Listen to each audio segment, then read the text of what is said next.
ይሄን ቪዲዮ የምትከታተሉ ከአንድ ወንድ ውጪ የምትሆኑ ሰዎች የእውነት ለራሳችሁ ክብር ያጣችሁ ትመጣላችሁ። አንዱ ይሄ ሴት ልጅ ታምና አንድ ወንድ ጋር መቀመጥ መቻሏ ነው የሴትነት አንዱ ውበቷ። ሁሉም ስር የምትተኛ ሴትና ክብሯን የምትጠብቅ ሴት አይደለች።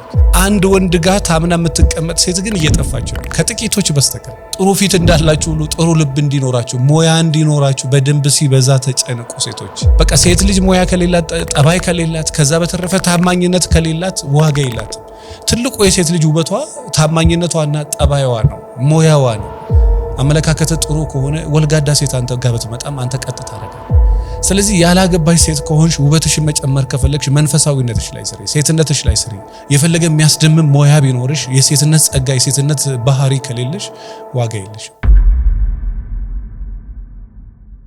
ሰላም ጤና ይስጥልን። እንዴት አላችሁ? ጸጋዬ አሰፋ ነኝ ከመልሕቅ የትዳር ማማከርና ማሰልጠኛ ማዕከል። ዛሬ ሴቶች ሊኖራቸው የሚገባ ተወዳጅ ባህሪያት በተለይ አግብተው በትዳር ውስጥ የሚኖሩ ብቻ ሳይሆን ያላገቡ ሴቶች ቢኖራቸው በብዙዎች ዘንድ ተወዳጅ ይሆኑበታል፣ ተፈቃሪ ይሆኑበታል፣ በጣም ብዙ ነገሮች ያስተካክሉበታል ብዬ የማስባቸውን 5 ነገር ይዤ መጥቻለሁ። እስከ መጨረሻው ድረስ ተከታተሉ። እንግዲህ በዓለም እንደምታውቁት ነው እግዚአብሔር ለወንድ ልጅ ፊዚካሊ ጥንካሬን የሰጠው። በአጥንት ወንድ ልጅ በቁመት ወንድ ልጅ በሰውነት ጥንካሬ በጉልበት ከሴት ልጅ ይበልጣል። ሴት ልጅ ደግሞ እግዚአብሔር ሲፈጥራት በውበት ሴትና ወንድ አይገናኙም። ሴቶች በጣም ያምራሉ። ወንድ ሆኖ የሚያምር የለም ማለት አይደለም። ባይ ኔቸር እግዚአብሔር የሰጠው ነው የምነግራችሁ። በዛው መጠን ደግሞ ሴት ልጅ ለስላሶች ናቸው። ባዮሎጂካሊ ተፈጥሯቸው የሴት ተፈጥሮ ከወንድ ተፈጥሮ የተለየ ነገር አለ። ሴት ልጅ ስትፈጠር እግዚአብሔር ሲፈጥራት ከወንድ የተለየ ፍጡር አድርጎ ነው የፈጠራት። ወንድም ከሴት ለይቶ ነው የፈጠረው። በሰውነት አንድ ነን፣ በሚለያዩ ነገሮች ደግሞ የተለያየ ነን። ባዮሎጂካሊ እንለያያለን፣ ሜንታሊ ፊዚካሊ እንለያያለን፣ እይታ ላይ እንለያያለን፣ ልማድ ላይ እንለያያለን፣ ባህሪ ላይ እንለያያለን፣ በሴትነት ጸጋና በሴትነት ካራክተር ላይ እንለያያለን። የወንድ ልጅ ድምጽ አለ፣ የሴት ልጅ ድምጽ አለ። የወንድ ልጅ ቁመት አለ፣ የሴት ልጅ ቁመት አለ።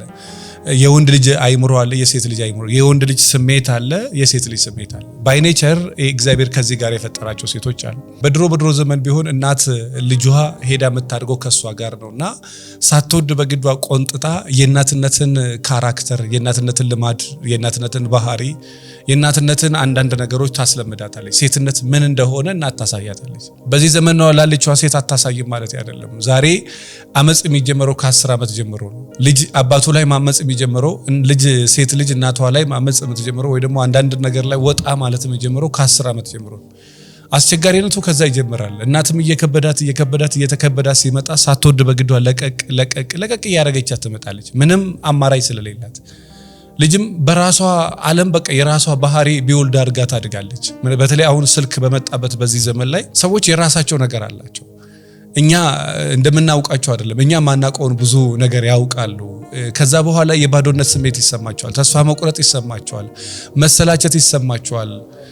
ወደ ዝሙት ህይወት ይሄዳሉ፣ ወደ ሴክሹዋል ላይፍ ይሄዳሉ። ይሄን ፈልገውት አይደለም፣ ከአቅማቸው በላይ በሆነ በዚህ በኩል ልጅነቱ አለ፣ ወጣትነቱ አለ፣ ህፃንነቱ አለ፣ አለማስተዋል አለ፣ አለማወቅ አለ። በዚህ በኩል ደግሞ ይሄ ኢንቫይሮንሜንታል አፌክት የሚባለው አካባቢያዊ፣ ማህበራዊ፣ ሶሻል ሚዲያዊ ተጽዕኖ የሚባል አለ። በማን በዛ ልጅ በሆነች አይምሮ ላይ የማይሆን ባህሪ እየኖራት ይመጣል። ከዛ በኋላ የማይሆን ባህሪ እየኖራት ሲመጣ አሳዛኙ ነገር ምን እንደሆነ ታውቃላችሁ? እዚህ ጋር ሊኖራት የሚገባትን ባህሪ አይኖራት፣ ላይኖራት የሚገባውን ነገር በጣም እሱ ላይ ኢንቨስት ማድረግ ሲገባትና እንዳይኖራት በመጠንቀቅ ፈንታ ሊኖራት የማይገባውን ባህሪ እያሳደገች ሊኖራት የሚገባውን ነገር ከነአካቴው እያጣች ትመጣለች።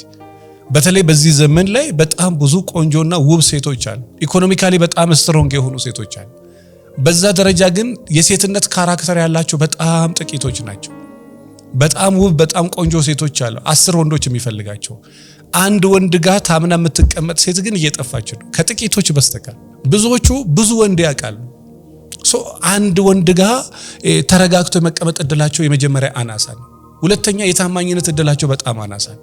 በብዙ ነገር ነው የሚበላሹት። በነገራችን ላይ ሁሉም ስር የምትተኛ ሴትና ክብሯን የምትጠብቅ ሴት አንዳለች። ከ30 ሴት ጋራ የሚተኛ ወንድ መንፈሱ ራሱ ጤነኛ አይደለም።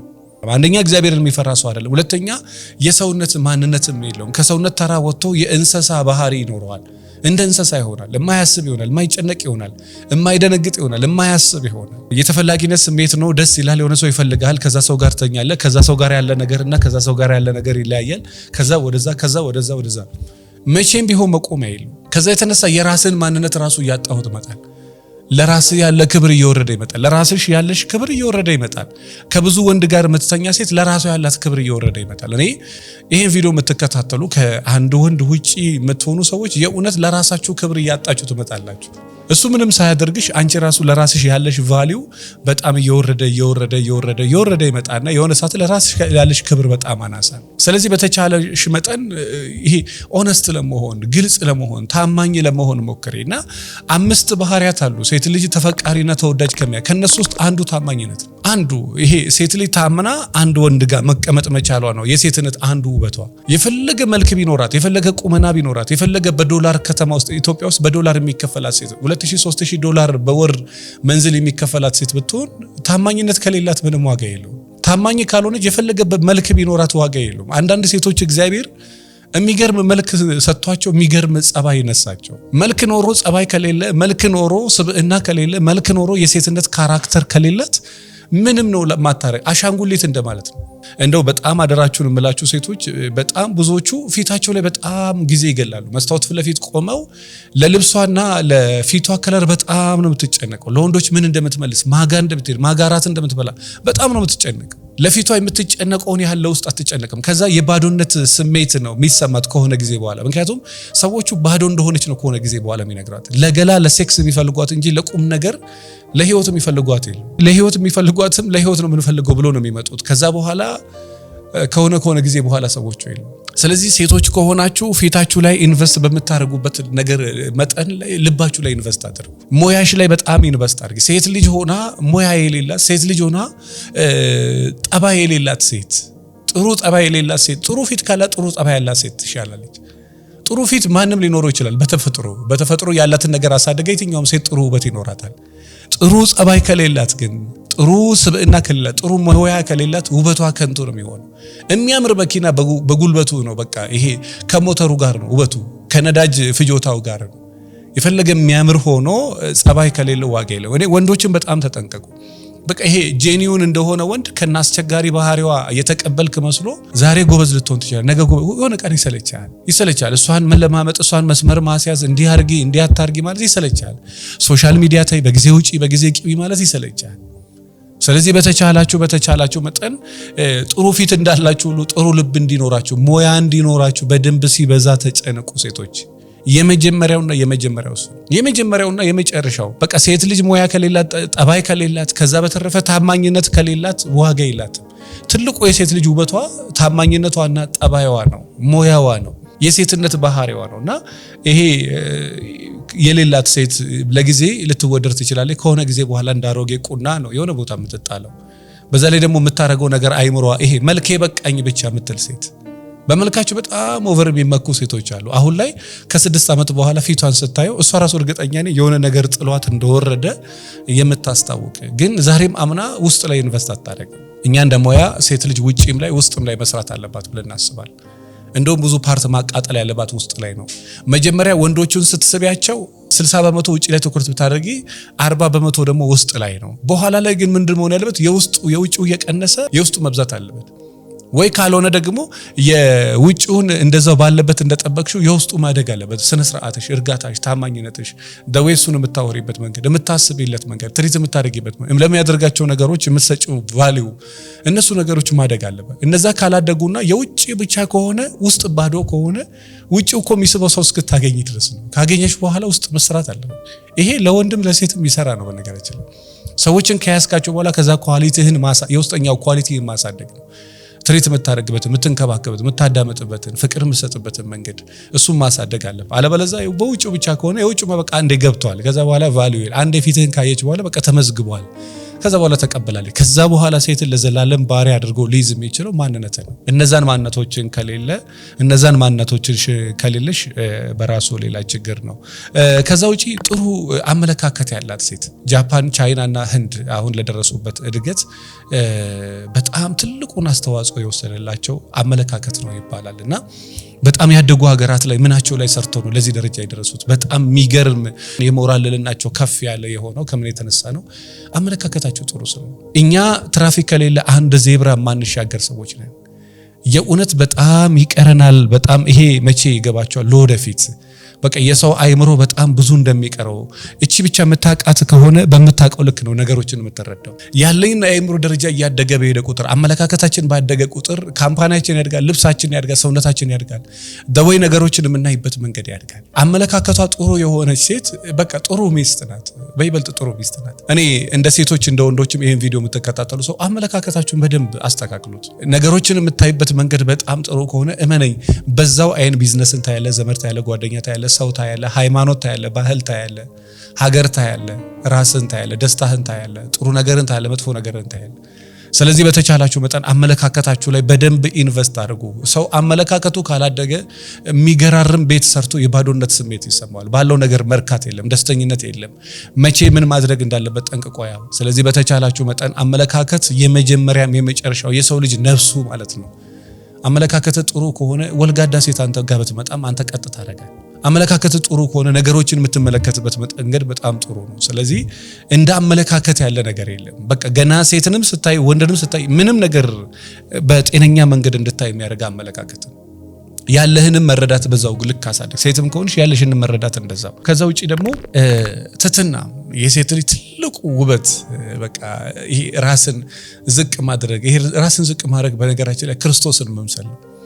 እንደ ክርስቶስ በዓለም ትሁት የለም። ሊዮናርዶ ዳቪንቺ እንደነሱ ይሄ በዓለም 7 መከራ የደረሰባት ሰው አሉ ተብሎ ይገመታል። እና ክርስቶስ የመጀመሪያው ሰው ነው፣ የመጨረሻው ሰው ነው። በዓለም ታሪክም በጣም ትትና ለዓለም ያሳየው ክርስቶስ ነው። በጣም ሲበዛ ትትናና ጌታ ስትሆን ጎንበስ ብሎ የባሪያዎችን እግር ከመያዝ በላይ ምራቅ የሚያክል ነገር ከማስተናገድ በላይ እንትን የለም። ለዛ ነው እኛ የሰው ልጅ የእግዚአብሔር ፍቅር ካልገባው የሰው ፍቅር አይገባው የምንለው። እና በጣም ሞዶን የመጽሐፍ ቅዱስ አንድ ጥቅስ ላንብብላችሁ። አንደኛ ዮሐንስ መልእክት ምዕራፍ 4 ከቁጥር 16 ላይ ነው። እንደዚህ ይላል፣ እግዚአብሔር ፍቅር ነው ይላል እና እግዚአብሔር ፍቅር ነው ይልና በፍቅር የሚኖር በእግዚአብሔር ይኖራል፣ እግዚአብሔርም በእርሱ ይኖራል ይላል። በጣም የምወደው ብቻ ረጅም ዓመት በተደጋጋሚ ያነበብኩት ጥቅስ ነውና እግዚአብሔር ፍቅር ነው፣ በፍቅር የሚኖር በእግዚአብሔር ይኖራል፣ እግዚአብሔርም በእርሱ ይኖራል ይላል። አንድ ሴት ፍቅር ከሆነች እርሷ ስሜቷ ራሱ የፍቅር ነው፣ ባህሪዋ ራሱ የፍቅር ነው፣ ልማዷ ራሱ የፍቅር ነው። እና የሰው ፍቅር በትክክል የሚገባ የእግዚአብሔር ፍቅር በትክክል ሲገባ ነው። መጽሐፍ ቅዱስ እግዚአብሔር ዓለሙን እንዲሁ ወዶታልና ይላል። ምንም የሚወደድ ካራክተር ሳይኖር ከተወደድክ አንተ ብትችል በጣም ብታድግ እንደዛ ታዲያ እኔ አይ ዶንት ኖ እንዴት ጠላታችን እንደምንወድ ሚስት መውደድ ለከበደው ሰው ሚስት እንዴት ነው ጠላቷን የምትወደው? መጽሐፍ ቅዱስ ጠላትህን ቢራባ ብለው ቢጠማ ጠጣው፣ ጠላቶቻችሁን ውደዱ፣ የሚረግማችሁን መረቁ ነው፣ ግራህን ለሚመታ ቀኝህን ስጥ ነው። ይሄንን ግን በዚህ ዘመን ምን ብለን ነው የምናስተምረው? ምን ብለን ነው የምታስተምረው? ሚስቱን ለመውደድ የሚቸገርን ሰው፣ ባለቤቷን ለመውደድ የምትቸገርን ሰው፣ ጓደኛውን ለመውደድ ባልንጀራውን ለመውደድ የሚቸገርን ሰው ምን ብለን ነው ይሄንን የምታስተምረው? እና በጣም ነው ግራ የሚያጋባው። ከህጉ ውጪ ከወጣ ደግሞ ኦሬዲ የለህም። ምንም አምናለሁ ብትልም አታምንም። እና በጣም በሚገርማችሁ ሁኔታ ትትና የመጀመሪያ የመጨረሻው አንድ እግዚአብሔርን አምናለሁ ብላ የምታስብ ሴት፣ ፈጣሪን አምናለሁ ብሎ የሚያስብ ሰው የመጀመሪያ የመጨረሻው ልብ ትሁት መሆን አለበት። ትሁት ከሆንክ ችግር የለብህም። መንከባከብ፣ ፍቅር መስጠት፣ ጸጉሯን ማሳጅ ማድረግ፣ ጥፍሯን ማቆረጥ ይሄ ወሬ ነው ብለህም አታወራው። ፍቅር በውስጥሽ ካለ እንዲህ ስላረገኝ ምናምን ይሄ አታወሪውም። ማድረግ ያለብሽን ብቻ ታደርጊያለሽ። ማድረግ ያለብህን ብቻ ታደርጋለህ። ያ ነገር በቃ የውስጥ ሰላም ይሰጣል። ይሄ የውስጥ ሰላም የምታውቁ ሰዎች ደግሞ ታውቁታላችሁ። የመጨረሻው ደግሞ ይሄ ሴትነትና መንፈሳዊነትን መንፈሳዊነት ታውቃላችሁ። ሁሉ ነገራችን የሚሸፍነው ያ መንፈሳዊነት ነው። መንፈሳዊ ሰው ለምንድን ነው ብዙ ጊዜ እሱን የምንለው መሰላችሁ? መንፈሳዊ ሰው ሁሉን ይመረምራል፣ እሱ ግን በማንም አይመረመርም ይላል መጽሐፍ ቅዱስ። ነገሮችን የሚያይበት መንገድና የሚረዳበት መንገድ የመንፈሳዊ ሰው በጣም የተለየ ነው። ከዛ የተነሳ መንፈሳዊ ሴት ነገሮችን የምታይበት መንገድ የተለየ ነው። መንፈሳዊ ወንድም ነገሮችን የሚያይበት መንገድ የተለየ ነው።